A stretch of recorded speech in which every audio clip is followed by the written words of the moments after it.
Good morning, Green Heights students. Today we are going to talk about our novel for this term. It's called Wuthering Heights by Emily Bronte. Let's know more about the writer herself. Emily Bronte, 1818 to 1848, only 30 years, but let's know more about her. She was born in northern England, grew up in the Yorkshire Moors. And remember this name Yorkshire Moors because she based her novel on this place. She was one of 6 children. She was the daughter of a reverend and his wife. Her mother died when she was just 3. Never had a career or married, and rarely left her home. People in her home of Haworth, Yorkshire, were characterized as being blunt, passionate, and using color for speech. Much of this language is reflected in Wuthering Heights that she wrote. Modern critics place Bronte among the best of the Victorian age writers. Her sister Charlotte was more popular at that time in which they lived, but Emily now looked at as the more talented of the two.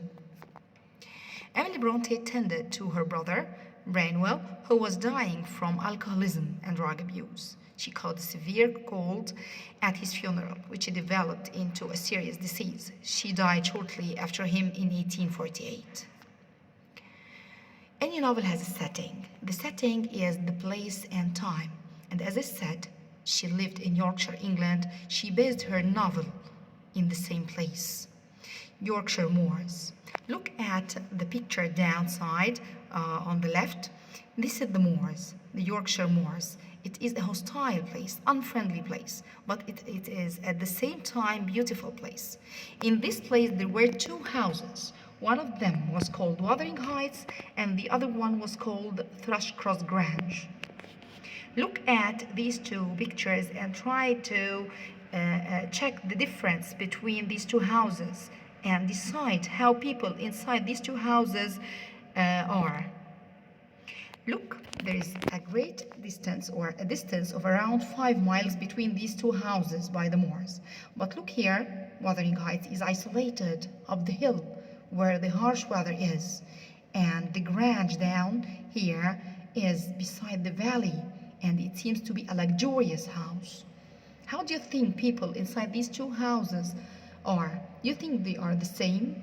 They belong to the same class? Let's check. Here at the Grange, it overlooks the road, it has a garden, and it has a drawing room. Oh, how luxurious it is. Stables. What do you think? Kitchen, main entrance. It is a luxurious house. Look here, the difference between Wuthering Heights and the Grange, or Thrushcross Grange. Bronte emphasized the relationship of each house to the natural world around it, which means that Wuthering Heights is located on top of a hill where it is exposed to the harsh weather and is dark and gloomy. On the other side, the Grange is located in a valley where it is protected by a stone wall. The Grange is also luxuriously decorated. The contrasting houses also directly reflect the inhabitants or the people who live inside. The people in Wuthering Heights are called the Earnshaws, or Mr. Earnshaw and his family, and the people at the Grange are called the Lintons, or Mr. Linton's family. Let's talk about Yorkshire Moors itself.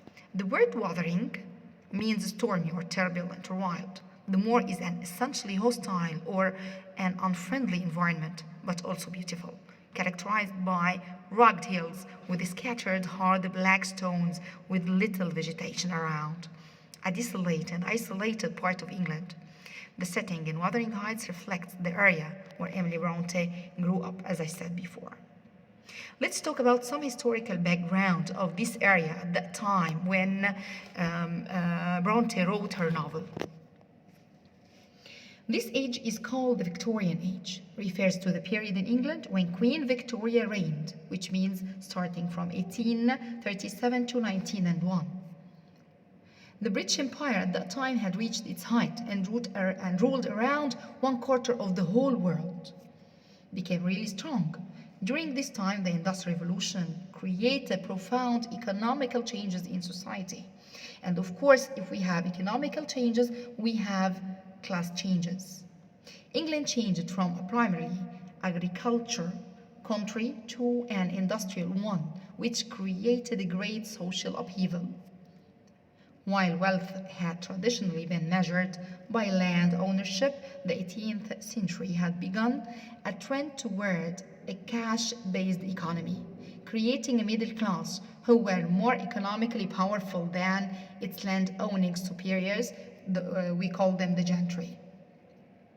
The power of human or the respectable farming class, as well as the traditional power holding gently, was challenged by the newly wealthy capitalists.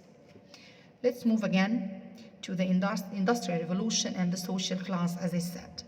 Wuthering Heights was written in 1847, before Emily died one year previous or period, the time she died in.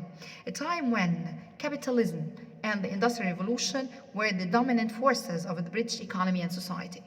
It was a time of rapid, often confusing change that led to violence. As a result of the changing economy, the traditional relationships between classes and the social structure began to change, of course. New class distinctions emerged from the growth of industrial production. A new middle class began to emerge. Each of the classes is represented in the novel. The upper class and gentry, who are the landowners or the farming class, the middle class, shoekeepers and merchants, and the low class and the poor, of course, the factory workers or the unemployed. Before the Victorian age, women didn't have any rights. But during this time period, women's rights were changing. Emily Bronte wrote Wuthering Heights during the beginning of women's rights movement in England. The primary concerns of the movement were the lack of women's right to vote and the lack of married women's property rights. They didn't have even the right to inherit, and remember this very well, okay? The later issue arises in Wuthering Heights. Romanticism and Gothicism. Okay, I said that this is a love story, but do you think that romanticism here means only love? Let's remember, the novel depicts the dark side of human nature through violence and obsessive love. The novel deviates from the norm of the Victorian period and included sinister realism, dark overtones. In the July 1848 issue of Graham's magazine, the novel was described as portraying vulgar depravity and unnatural horrors. This novel was rejected when it was written, and let's know why. The novel was met with much criticism when first published. Characters were classless, rough in nature and angry. This is what people saw in the beginning. However, the characters are true to life, and the Bronte's portrayal of the time period and laws are really accurate at that time. Okay, let's go back to Romanticism. As we have learned before, elements of Romanticism, we told at that time or in previous years about elements of Romanticism that it is related to nature. And nature as a powerful spiritual force. Descriptions of the countryside. Do you remember William Wordsworth? This is the same. Elevated emotional levels and passion. A desire to rise above the limitations of ordinary human existence. A strong interest in death. A portrayal of opposites, escape and pursuit, life and death. Isolation, both emotional and geographical. And the same at the house, people are isolated. Elements of supernatural. What's meant by supernatural? Supernatural means something that is not natural. It is supernatural, that has supernatural powers. Like, for example, ghosts or something like haunted houses or things like that. And let's move from elements of supernatural to Gothicism. This is the elements of Gothic novel. A castle sometimes ruined or haunted. Sinister ruined buildings. Extreme landscape and weather, death and madness. Omens. What's meant by omens? That something happens that reflects that something, other thing is going to happen, either bad or good. Ancestral curses, terrifying events, taboo, and sensational topics. A suggestion of the supernatural. And a villain, or a villain hero. We call him Byronic hero, driven by passion. A heroine wooed by both a good and a dangerous suitor. And revenge. And remember this theme very well, theme of revenge, because we are going to talk about it later on. Byronic hero. What's meant by a Byronic hero? Although we have, we really have a one in our novel. His name is Heathcliff. He is the hero of our novel. He is regarded as a classic Byronic hero. There are some elements that show that this character is a Byronic hero. A distaste for social institutions and social norms, conflicting emotions or moodiness, high levels of intelligence and cunning, self-criticism, mysterious origins, and a troubled past, self-destructive tendencies, a loner rejected from society. All these are the characteristics of our hero Heathcliff, and we will know more about Heathcliff later on. Talk about the themes in this novel. Spiritual love versus superficial love, constraint versus freedom, revenge and retribution for past sins, destructiveness of possessive love, precariousness of social class, impermanence of self and the permanence of something larger than self. And let's know what's meant by impermanence. Means temporary or not lasting, the same word for permanent or not permanent. Okay, and we are going to know about these themes through the novel and the events. Okay, what is the framework of the story? Wuthering Heights is highly praised for the unique narrative technique Emily Bronte used to execute the novel, often referred to as a frame narrative. The two main narrators, and you know that as long as it is a novel, it is narrated through the characters, either from the novel or not. Okay, so here in this novel we have two narrators. Okay, the two main narrators are Lockwood and Nellie Dean, but other narrators sometimes arise throughout the novel when Nellie quotes what other characters have told her. The frame narrative form of the novel adds complexity for the reader. Lockwood is the outer layer and Nellie the inner layer. Since the story passes through layers, the reader must question the reliability of all that he or she reads. Example, sometimes Nellie glosses over events to minimize her own guilt. Lockwood is naive and lacks good judgment, so you have also to understand through the lines. And the novel structure is told in medias. It usually describes a narrative that begins not at the beginning of a story, but somewhere in the middle, which means that most of the story we have flashbacks. So you have to concentrate while reading in order not to lose the event or where you are, usually at some crucial point in the action. The purpose in Wuthering Heights is to add a sense of mystery. That's why Bronte used this kind of flashback. Let's move to the characters. I said that we have two narrators, Mr. Lockwood and Nellie Dean, or we call her sometimes Mrs. Allen. Lockwood, first narrator, although he is the newest character in the novel, but he's the first narrator because the story opens with him and he starts to narrate to us what happened previously in the houses of Wuthering Heights and the Grange, asking Nellie Dean to tell him that's why they are the two narrators of the novel. So Lockwood is the first narrator of the story. Nellie Dean takes over, Heathcliff's tenant at Thrushcross Grange, well-educated but doesn't like to be around people. Mrs. Nellie Dean, second narrator of the story, once lived at Wuthering Heights, then became housekeeper at the Grange for Earnshaws, sensible and trusted by most characters in the story. All characters confide in her. Also referred to as Ellen Dean, grows up serving Catherine and later serves Heathcliff, narrates the past action of the story to Lockwood. Then we go to Heathcliff. Who is Heathcliff, the hero of the story? Heathcliff was brought to Wuthering Heights as a young boy by old Mr. Earnshaw, as a wild, uncontrollable nature consumed by his love for Catherine Earnshaw. When he newly came to the house, he was like a gypsy. Mr. Earnshaw found him in his business trip, and he brought him back to live with them as a member of the family, although he was not a member of the family. And sometimes he was rejected by Hindley and his mother, Hindley Earnshaw and his mother.